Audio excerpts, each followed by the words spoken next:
ఇప్పుడు ఏ కంపెనీ అయినా ఫ్రాంచైజ్ అనగానే ఏం ఎక్స్పెక్ట్ చేస్తారంటే డబ్బులతో పాటు ఆపరేషన్స్ కూడా ఆ ఫ్రాంచైజీ ఓనరే చేయాలి అని ఎక్స్పెక్ట్ చేస్తారు.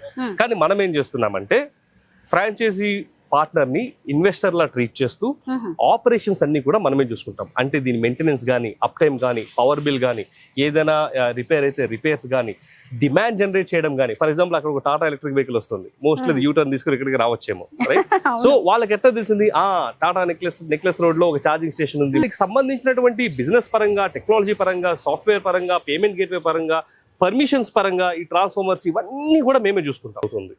అది మేము గమనించి ఏమన్నామంటే ఎందుకు అది 25 నెలల వరకు ఆగడము, ఇన్వెస్ట్ చేసిన మొదటి నెల నుంచే ఎందుకు మనము కస్టమర్కి ఇవ్వకూడదు అనే సదుద్దేశంతో thunder plus assured business programme అనేది పెట్టాం. అంటే దాంట్లో అర్థం ఏంటంటే మీరు ఒకవేళ ఫర్ ఎగ్జాంపుల్ మీరు ఒక ₹1 కోటి ఇన్వెస్ట్ చేశారనుకోండి.